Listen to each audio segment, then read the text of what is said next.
श्री स्वामी समर्थ सगळ्या माझ्या क्यूट मैत्रिणींनो आणि श्री स्वामी समर्थ सगळ्या माझ्या दादांना. तर आता स्वामी सेवा आता खूप सगळेजण करतात, मनापासून करतात, जप ध्यान करतात, स्वामींना जातात, स्वामींना तिथे पूजा अर्चा करतात, मुख्य पूजा करतात सगळं आहे ना.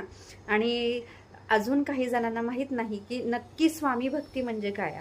आणि मला पण अजून माहीत नाही, कळलेला नाही. जेवढे माझे गुरुजन सांगतात, जेवढं माझ्या वाचनामध्ये येतं तसं मी करत राहते.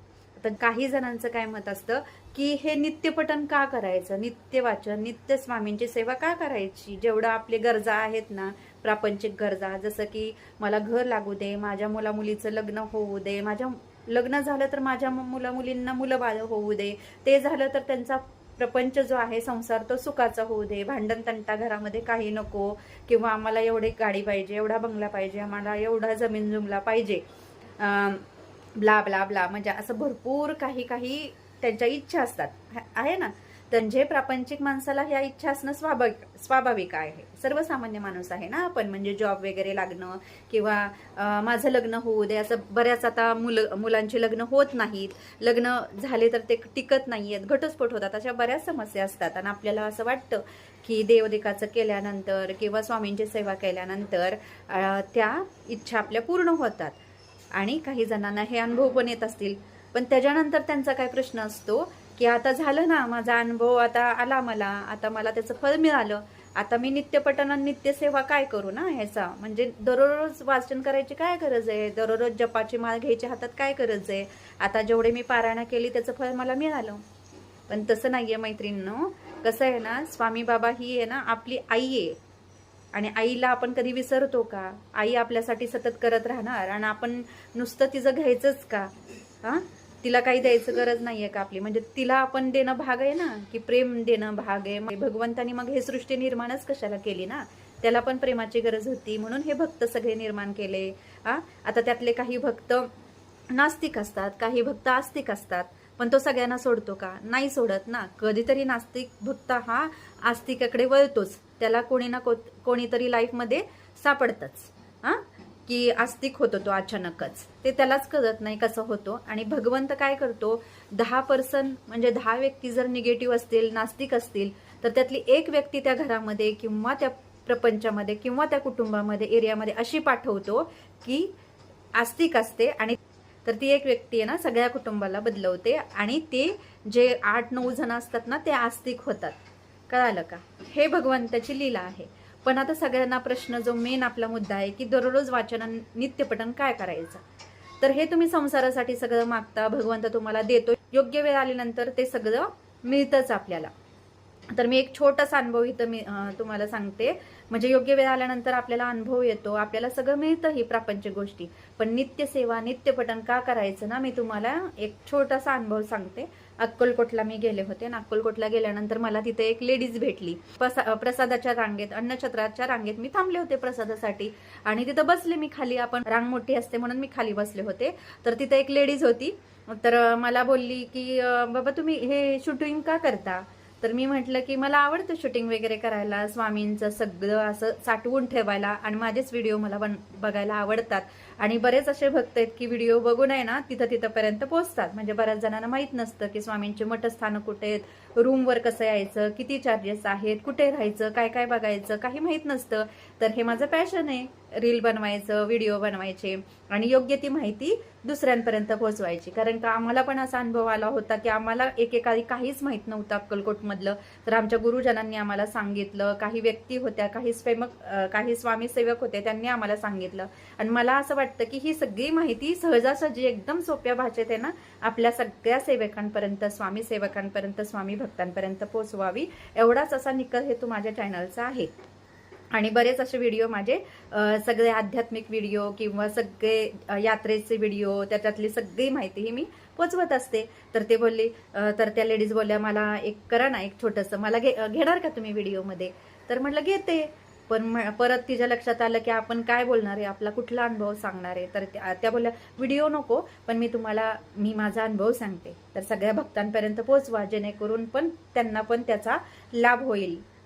की स्वामी सेवा का करायची, नित्यपठण का करायचं, स्वामींच्या आरती का म्हणायची, स्वामींच्या सेवेत का नित्य राहायचं. कसं आहे ना, भगवंताने आपल्याला सगळं दिलेलं आहे शरीर, 2 डोळे, 2 कान, नाक, तोंड, म्हणजे जिथल्या तिथं सगळे अवयव दिलेले आहेत. तुम्ही विचार करा, आज ऑपरेशन करायला गेल्यानंतर एक डोळा बसवायला, एक नाक रिपेअर करायला, केस बसवायला, किडनी बसवायला किती खर्च होतो. हे सगळं भगवंताने आपल्याला फुकट दिलेलं आहे. त्या लेडीजनी त्यांचा अनुभव सांगितला की त्यांची एक आहे ना मुलगी आहे. आता तिचं लग्न वगैरे झालं, पण लग्नाच्या आधी काय स्थिती होती त्यांची, त्यांनी सांगितलं की त्या मुलीला ना मुलींचे काही अवयव असतात ना, लेडीजचे अवयव काही असतात ना, स्त्री अंग, ते काहीच नव्हतं. म्हणजे आपण बाळाला दूध पाजतो ते अवयव, असे काही जे अवयव असतात ना ते काही नव्हतं, स्त्रीत्वच नव्हतं. आणि त्याच्यामुळे त्या एवढे घरातली टेन्शनमध्ये होते, तिचे वडील, ती कुटुंब पूर्ण, की आता या मुलीचं करायचं काय. त्यामुळे तिला स्थळ येत नव्हती, वयात आलं तरी स्थळ येत नव्हती, आणि परत तिची मासिक पाळी पण तिला येत नव्हती, कारण का ते अंगच त्यांच्यात विकसित झालं नव्हतं. मग काही दिवसांनी त्यांनी स्वामींची सिरियल बघितली. बरेच भक्त आता स्वामींची सिरियल बघून आहे ना भक्ती मार्गाकडे वळले. पण स्वामींची भक्ती काय आहे ना हे जाणण्यासाठी त्या पुस्तकाचं, त्या ग्रंथाचं वाचन, मनन, पठन केलं पाहिजे आणि त्याच्यामध्ये घुसलं पाहिजे. जसं म्हणतात तर सगळेजण म्हणतात की भगवंत कुठे तो दाखवा. आता भगवंत ही दाखवण्याची गोष्ट नाही, भगवंत हे अनुभव घेण्याची गोष्ट आहे. त्याच्यासाठी जप, ध्यान, तप हे केले पाहिजेत ना. जसं आपल्याला चांगल्या परीक्षेमध्ये यश मिळवण्यासाठी अभ्यास करावा लागतो, खूप रात्रंदिवस एक करावा लागतो अभ्यास, त्याचं मनन, पठन, चिंतन करावं लागतं, बरोबर तसंच भगवंताच्या बाबतीत पण आहे. आपल्याला भगवंत दिसत नाहीये. आता काही जण मनुष्य योनीत जन्म घेतला असेल तर त्याचे काही प्रारब्ध संचित असतं, त्यानुसार त्याला अभ्यास करावा लागतो, पठन, मनन, चिंतन करावं लागतं. तशी त्याची तेवढी तीव्रता वाढवावी लागते तुम्हाला जर खरंच भगवंताला भेटायचं असेल तर, आणि तरच तुम्हाला ते गोष्ट प्राप्त होते. इतकं सहजासहजी भगवंत मिळण्याची गोष्ट नाही. आपली गोष्ट आहे ना आपला अनुभव मधूनच तुटत आहे. तर मी तुम्हाला सांगते. त्यांच्या मुलीला लेडीजचे अवयव नव्हते, म्हणजे त्यांच्या मुलीला आहे ना स्त्रीत्व नव्हतं. मग त्यांनी काय केलं, स्वामींची अशी त्या सिरियल बघायच्या, आणि सिरियल बघितल्यानंतर त्यांनी ठरवलं की बाबा हे सारामृत कुठं आहे, स्वामींचं म्हणजे ग्रंथ गुरुलीला अमृत कुठं आहे, स्वामींचं नामस्मरण करायचंय. अतिशय भोळ्या भाबड्या त्या होत्या बरं का. तुम्हाला जर त्यांचा मी चेहरा दाखवला असता ना व्हिडिओमध्ये, की त्यांना आहे ना असं स्वामी म्हटलं ना, म्हणजे स्वामी म्हटलं तरी त्यांच्या अंगावर काटा यायचा आणि त्यांच्या डोळ्यातनं पाणी यायचं. म्हणजे नुसतं स्वामी म्हटलं तरी त्यांच्या अंगावर काटा, म्हणजे बघा त्यांच्या रंध्रामध्ये स्वामी नाम बसलं होतं बघा. बेल वाजली माझ्या समोर आहे ना, घंटा आहे मंदिरातली, हे खरं आहे, सत्य, की त्यांचं नुसतं स्वामी म्हटलं की त्या रडायच्या, नुसतं स्वामी म्हटलं तरी. आणि ती पूर्ण त्यांचा अनुभव आहे, त्यांनी रडत सांगितला. मग त्यांनी काय केलं, त्यांनी पूर्णपणे आहे ना वर्षभर आहे ना कंटिन्यू स्वामी जप करायला सुरुवात केली. स्वामींचं नित्य पठण, नित्यक्रम, जे कोणी सांगाल ना ते स्वामींचं सगळं त्या करत होत्या. आणि वर्षभरानंतर आहे ना आश्चर्याची गोष्ट, तुम्ही विचार करा, साधी सिंपल गोष्ट ही आहे की कुठलाही डॉक्टर असू दे, जगातला कुठलाही डॉक्टर असू दे, कोणीही असू दे, ते अंग देतील का हो? किती जरी कापलं, बोललं, किती जरी ऑपरेशन झाली तर ते अंग येईल, स्त्रीत्वाचं अंग, किंवा हे जसे झाडाला पालवी फुटती तसे फुटेल का?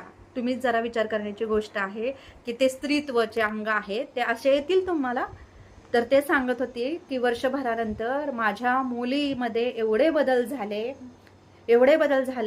की तिला ते म्हणजे स्त्रीत्वाचं अंग सगळे विकसित तिचे झाले. तिला वर्षभरामध्ये मासिक पाळी यायला सुरुवात झाली. जे कुठे कुठे तिला स्त्रीत्व पाहिजे होतं ते सगळे अंग विकसित झाले, तिचे लांब केस झाले, आणि वर्षभरातच तिचं लग्न होऊन ती चांगल्या घरी गेली सुद्धा. आता हे सगळं सांगताना तुम्हाला हे होते, पण ज्यावेळेस ते सांगत होत्या त्यावेळेस माझ्या डोळ्यात पाणी होतं की आपली स्वामी माऊली ही अशी आहे की तिचं नाम, नुसतं नाम घेतलं किंवा तिच्या अनुसंधानात राहिलं, नामस्मरणात राहिलं तर एवढं सगळं हे होतं. आणि एवढं स्वामी आई आपल्यासाठी करते, आणि तिला आपलं काम झालं की लगेच सोडून द्यायचं, लगेच आपण विषय, वासना, भोग, प्रपंच ह्याच्यात गुंतून राहायचं. मला तर असा आता झालेला आहे की सगळ्या गोष्टीचा, सगळ्या व्यक्तींचा, किंवा हे म्हणजे वाईट अनुभव, चांगला अनुभव सगळ्यातून मी गेलेली आहे, आणि त्याच्यानंतर हा निष्कर्षापर्यंत पोहोचलेली आहे की स्वामीशिवाय या जगात आता कोणीच नाही माझं.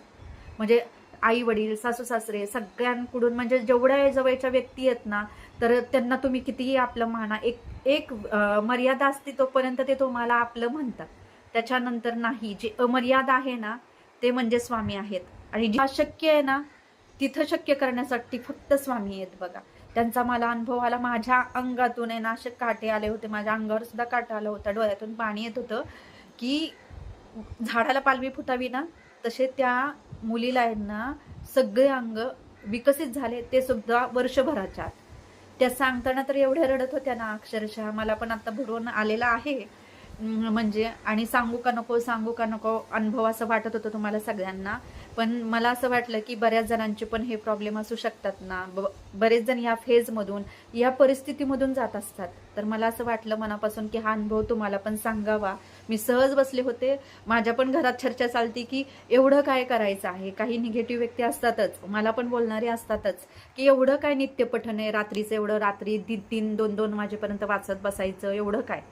कसं आहे ना मैत्रिणींनो, दादांनो, जे अनुभव ज्यांच्या बाबत झालेले आहेत, अनुभव आलेले आहेत, अतिशय तापलेल्या घाणेरड्या अतिशय बेकार परिस्थितीतून जे बाहेर आलेले आहे, स्वामींनी त्यांना बाहेर काढलेलं आहे, त्यांनाच तेवढं माहित आहे की स्वामी म्हणजे काय आहेत. कळालं का?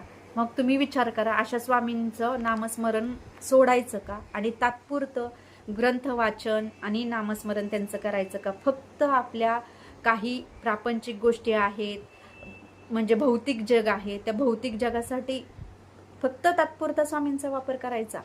तसं नाही, मला तरी पटत नाहीये. त्यामुळे आहे ना माझं कसं आहे ना की जे माझ्यासाठी येत ना त्यांच्यासाठी मी फार म्हणजे मी तिथं त्यांच्यासाठी हे राहते, तिथं हजर राहते त्यांच्यासाठी. आणि माझ्यासाठी कोण आहेत तर फक्त माझ्यासाठी स्वामी आहेत. तर तुम्ही विचार करा, मी स्वामींसाठी म्हणजे माझ्यासाठी स्वामी काय आहेत ते. हां, म्हणजे मला आत्ता काय झाले शब्द सुचत नाहीयेत. तो अनुभव तुम्हाला सांगितल्यानंतर असे बरेच अनुभव माझ्या लाईफमध्ये आलेले आहेत. आणि असं सहज मक्खन जैसा, जसं म्हणतात ना आजकालची मुलं, मक्खन जैसा काम झालेलं आहे माझं. असं सिंपल. केवढ्या मोठ्या अडचणी, किती बेकार प्रसंग, काहीही असू दे, जिथं तिथं मी तुझ्या पाठीशी आहे, हा अनुभव आलेला आहे. आणि हा अनुभव जीव तोडून सांगत आहे. अनुभव काही पर्सनल असतात, आध्यात्मिक अनुभव असते, पारमार्थिक अलौकिक अनुभव असतात ना, ते फार पर्सनल असतात, ते कुणाला सांगू नये.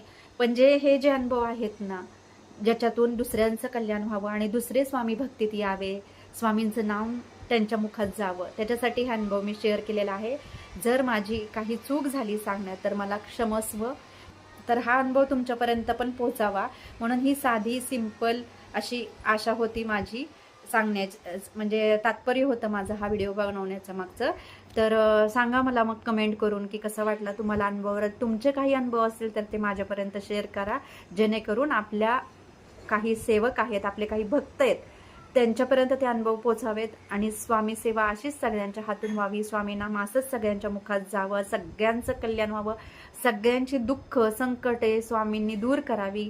आणि आपण त्यांच्या नित्य पठणात, नित्य श्रवणामध्ये सुद्धा त्यांचं आपण ग्रंथ पठन करतो. काही जणांना पठन नाही करायला आलं, वाचन नाही करायला आलं, तर श्रवणाने सुद्धा सगळं आपलं व्यवस्थित होतं आणि आपली सेवा व्यवस्थित घडते. श्रवण सुद्धा ही एक सेवा आहे. म्हणून म्हणते की खरंच स्वामींशिवाय या जगाच्या पाठीवर कोणी नाही. श्री स्वामी समर्थ. जय जय स्वामी समर्थ.